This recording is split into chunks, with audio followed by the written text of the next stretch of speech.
There was a funny meme that one of my friends shared. It's like they pull off, what's it? Is it Carson Wentz or is it Foles? Foles. They pull off like Foles' mask, like it's like a Scooby Doo cartoon, and they go, "Oh, I wonder who it could be," and they pull off Foles' mask, and it's actually Eli, which was actually kind of funny because if you ever watch the Giants play the Eagles, Eli loves throwing it to the Eagles. I don't think that was the point, though. No, but he does. The point was that Eli Manning owns Tom Brady. And it must have been him playing quarterback the whole time. But now so does Foles. I don't want to say owns. He kind of owns them now. I mean, they weren't 18-0. They have joint custody. Joint custody. But yeah, so it was funny because, like I said, I think Eli really wants to play for the Eagles because he loves throwing it to the Eagles. I don't think so.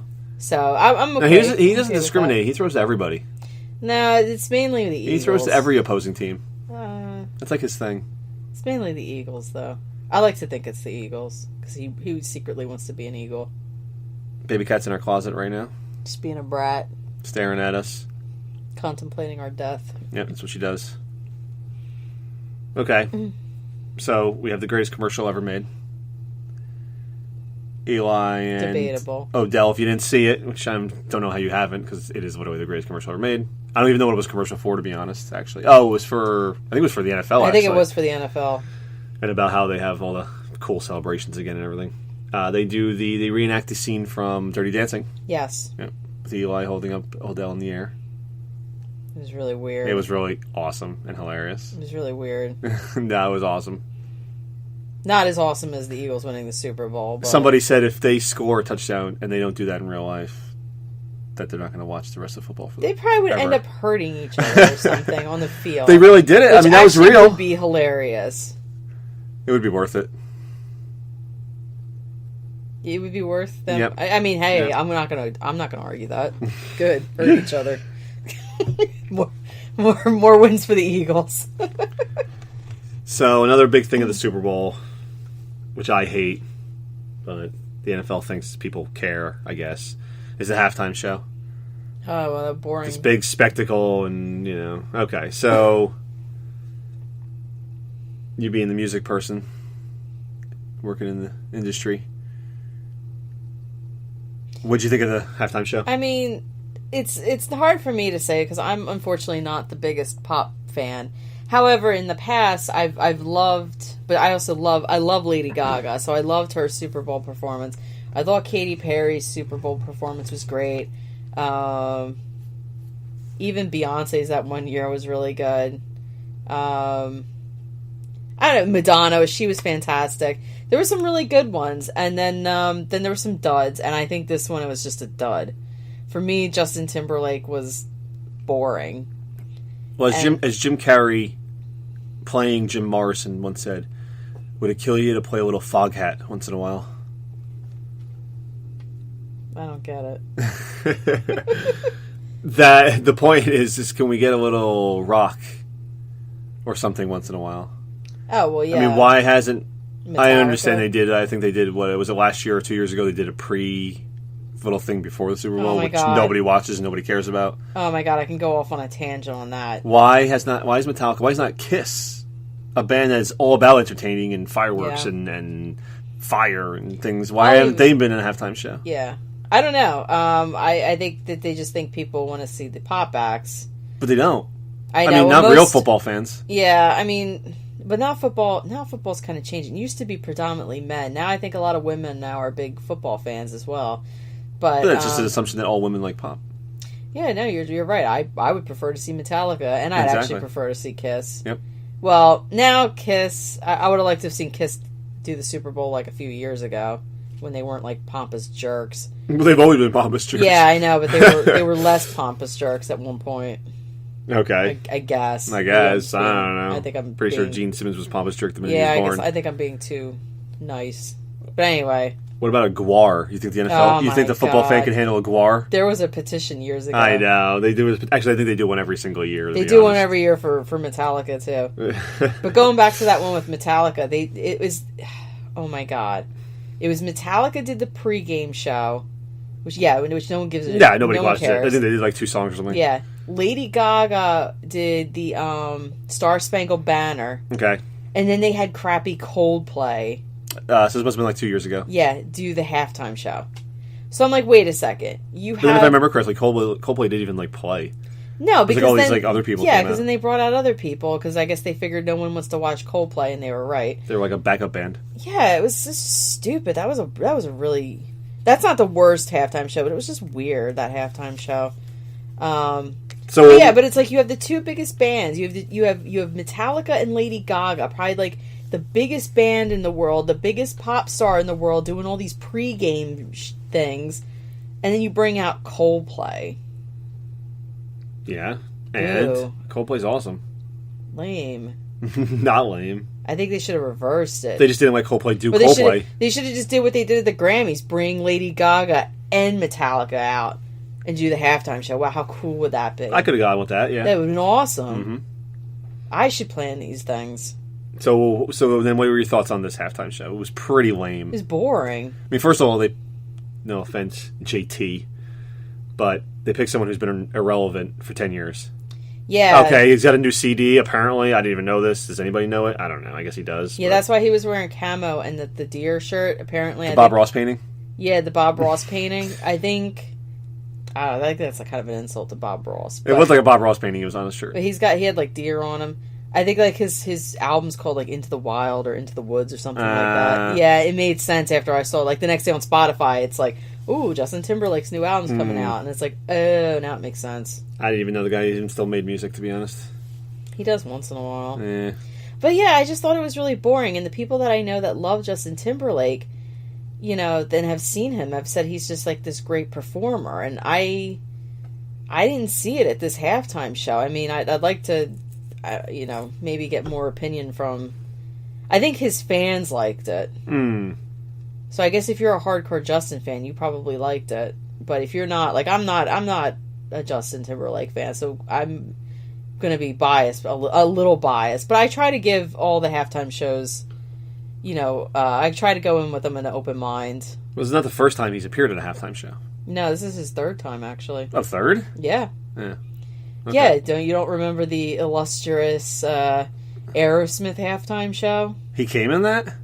Yeah, it was him. It was in sync. Oh. And Britney Spears decided to rain on Aerosmith's parade, and oh god, it was hard. You don't remember that? Nah, I remember Aerosmith, but oh my god, I didn't remember that those guys came out.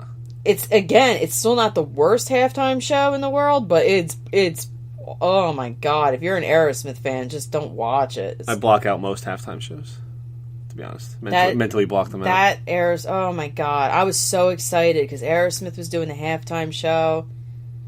I was so excited, and they're like, oh, and they're also going to bring out NSYNC and Britney Spears. I'm like, what? And at the time, I never really liked NSYNC, but like, right. and now I like Britney. But at the time, I didn't like any of these guys. Right. They were super lame. So I'm like, why are we bringing out this? So then they come out, and then Britney Spears and NSYNC are singing Aerosmith songs and thinking they're like. Do you remember what song they did? I think they did "Walk This Way." Okay. I forget what NSYNC was come out and did. It was just terrible. They did bring out Mary J. Blige. I was fine. Okay. I was okay with Mary J. Blige because she's actually like talented. Mm-hmm. And I think Nelly at one point came out. It was bad. How many guest stars did Aerosmith even play, or did they have guest stars? Yeah, they just all sang Aerosmith songs. It was bad. It was horrible. It has to be like most Super Bowl halftime shows are pretty bad in my opinion. Not all of them, but I'd say all, but most. That one was awful. Oh my god! Now you got me on a tangent. Good. I like the listeners want to hear Melissa tangents. Oh god, just thinking about it is making me sick. That Super Bowl halftime show. Please don't puke on the podcast. But, so, obviously he had the big fiasco with Janet Jackson. Oh, the Janet Jackson. So everyone thought that he was going to bring her back out again. And he sang that song, too, and he kind of made, like a stupid face when... Because he says, I'll have you naked by the end of the song, and that's where he ripped off her boob. Well, He ripped off her boob? Wow. He's pretty powerful, and that must have hurt. He ripped off her shirt, and then, like, her boob was there. I remember watching that halftime show. If I was watching it with my uncle was like, what the F was that?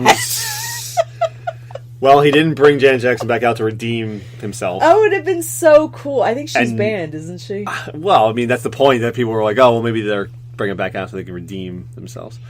And then he doesn't bring out any NSYNC, which that was people thought maybe some NSYNC guys would come out and do an NSYNC song. That would have been cool. None of that. But he did do a duet, you want to call it? He did? He did. He had a guest star. Oh, right. Yeah, I remember. The Minnesota legend. Yeah, they should have just played Prince's halftime show. Yep. Prince showed up. Yeah, not really. That's debatable, too. A zombie Prince. He, rose from the dead and came out and joined. Some people really like that he did the Prince thing. I don't know about Prince fans. I know my one friend who's a huge, probably the Prince fan, hated it. And I was kind of with her on it. I didn't like it either. Nah, it was pretty dumb. If you want to honor Prince, just show Prince's halftime show, because that was phenomenal. Right. That was a great halftime show. Yeah, it was a good one. I remember. I think he did a Foo Fighters song or something, if I remember correctly. He did. Yeah. He did. Best of You or maybe or something. Yeah, it was a great halftime show. Well, he's a good musician.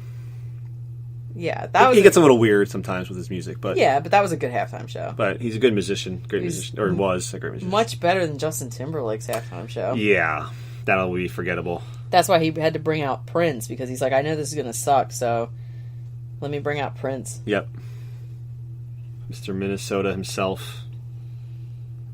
They put him on this big screen thing or whatever it was, and it just wasn't good. No, it wasn't. And boo! Bring Metallica. Metallica next year. So you watched the parade today? I did. We went over that a little bit. Yeah. It was pretty sickening. I almost puked everywhere, but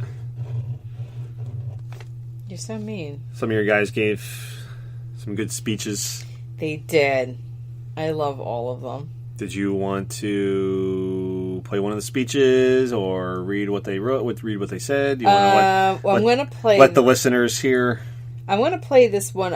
I might be able to do the Kelsey one because that was hilarious. Well, actually, no. That one's a little rated R. Yeah, go look that one up. Go look up Jason Kelsey speech at the Philadelphia parade or the Philadelphia Eagles parade.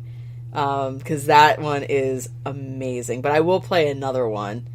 We're not in Attitude Era WWE right now. We're in PG. Yeah, WWE. we're in PG. So we don't want to keep we don't want to play the Kelsey where he dropped F-bombs like they're going out of style. But this first classy like usual. This first one I want to play is this Nick Foles one that's been going around, and it's just so inspirational, and I think everybody should hear it. It's just talking about failure and how you should take your failure. And how the Eagles were used to that, and right, got it. Well, they're not anymore because they won. Eh. So he talks about failure and learning from it and growing from it. One Super Bowl does not make one a winner. You can't even say that. You're just trying to find things now to say. But let me see if I can get this speech up for everybody because I really like it. You've had a unique journey here. What would you like people to kind of take from your journey the last few years and kind of be inspired by? I think the big thing is don't be afraid to fail. In our society today, Instagram, Twitter, it's a highlight reel. It's all the good things, and then when you look at it, you think wow, when you have a rough day, your life's not as good as that. You're failing. Failure's part of life. That's a part of building character and growing. Without failure, who would you be? I wouldn't be up here if I hadn't fallen thousands of times, made mistakes. We all are human. We all have weaknesses, and I think throughout this, just being able to share that and be transparent. I know when I listen to people speak and they share their weaknesses, I'm listening because I can resonate. So I'm not perfect. I'm not Superman. We might be in the NFL and we might have just won the Super Bowl, but hey, we still have daily struggles. I still have daily struggles. So, but that's where my faith comes in. That's where my family comes in. And, I think when you look at a struggle in your life, just know that, that's just an opportunity for your character to grow. And that's really just been the message. It's simple. If something's going on in your life and you're struggling, embrace it because you're growing. I'm not really worried about my future right now. I'm grateful to be a part of the Philadelphia Eagles. I said when I signed with the Eagles, I'm grateful and content in this moment. I'm staying in the moment. I'm not worried about my future right now. There'll be a time and a place to handle all that. But wow, that